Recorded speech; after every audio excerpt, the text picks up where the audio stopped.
I love libraries. School, public, institutional, university, little free, archives, all of them. I love them for the books and the programming, but also because they model the importance and impact of public goods for all of us. Libraries are one of the last institutions we have that we collectively support with our tax dollars for all of us to use. I borrow a book, bring it back, and then you can borrow it and read it too, and we trust each other with this. I don't know that we could invent libraries today, but thankfully generations past and present built them and keep them going. In this virtual tour, I'm going to take you on a tour of my favorite public library, Baltimore City's Enoch Pratt Free Library. In January 1882, Enoch Pratt gifted Baltimore with $1,058,333 to endow a central and four branch libraries. He famously said, quote, "My library shall be for all, rich and poor without distinction of race or color, who, when properly accredited, can take out the books if they will handle them carefully and return them." The city accepted the gift, voters approved it in 1882, and in 1886, the first central library opened on Mulberry Street. Pratt was the president of the Board of Trustees, and Lewis Steiner its first librarian. On October 15, 1886, Harry S. Cumming became the first African American to get a Pratt library card. The Pratt got its next influx of cash in 1905 when Andrew Carnegie included it in his massive influx of spending on libraries. The Pratt exploded with 20 new branches. Private money might have jump-started the Pratt, but it's our money as taxpayers that has helped it grow and sustain itself. Voters approved a $3 million bond in 1927 by a margin of 3-1 to continue funding the library. More bonds were approved between 1950 and 1970. 1964 saw an influx of money as part of Lyndon B. Johnson's Great Society program. In 2001, a $1 million gift from Eddie and Sylvia Brown endowed their African American collection. In 2004, the Pratt received an anonymous $1 million donation to support the branches and $250,000 from the Middendorf Foundation to support the library's Maryland department. The Maryland department has holdings you can't find anywhere else, a treasure trove for all of us doing research on Baltimore and the rest of the state. All of us continue to fund the library by paying taxes and donating.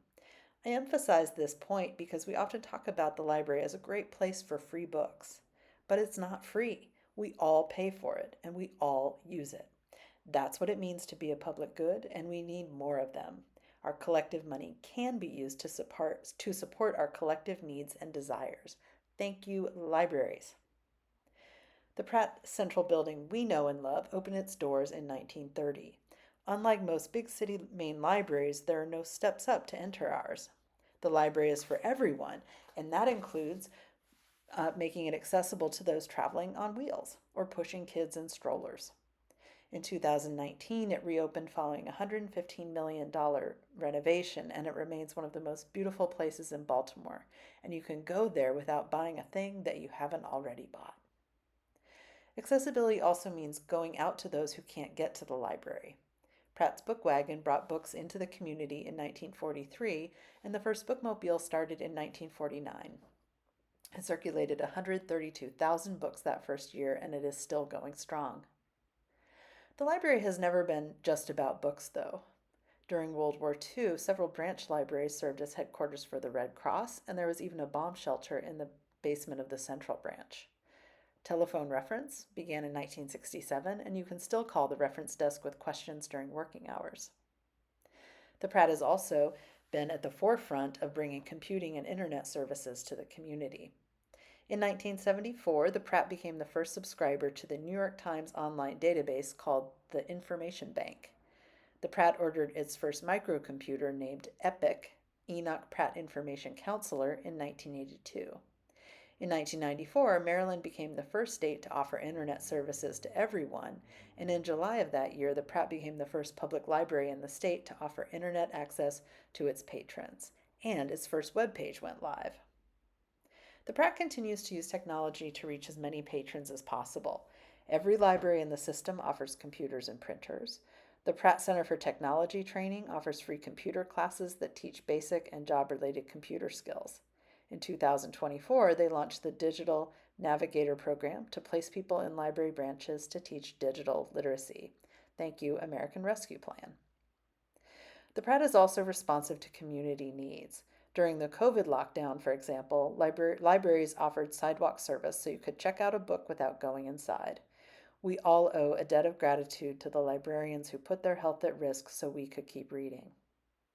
This period also saw the growth of the Pratt's drive-by Wi-Fi program, bringing free internet access to anybody who could get near a branch. In 2021, the Pratt opened their Library of Things, recognizing that we don't just need to check out books and videos.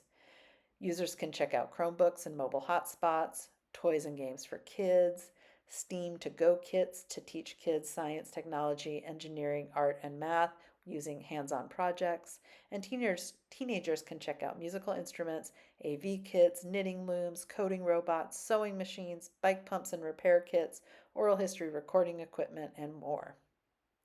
The Pratt also offers social impact programs, including wellness events offering basic health screenings, peer navigators to help people moving through recovery, and housing navigators to help those facing a housing crisis. Anybody can make an appointment to meet with a social worker at the library who can help connect patrons with services related to mental health, financial stress, employment, legal aid, education, and more. The Pratt is clearly an incredible place, and our city is better for the Pratt in incalculable ways. It is here for and by us, and it responds to community needs in ways few other public institutions can. There's something almost magical about the library, but it's not magic. It's about workers. Represented by AFSCME, union workers at the Pratt recently signed their first contract, giving workers more say over where they work, a $1,000 bonus, and a promise to return to salary negotiations. The struggle for a fair contract has been long and protracted, and there's still more work to do. Libraries are also under attack by ideologues who want to see controls placed on reading materials and activities. The best way to support the library and library workers is to use your library. Check out a book, attend an event, get a ticket to their yearly fundraising gala.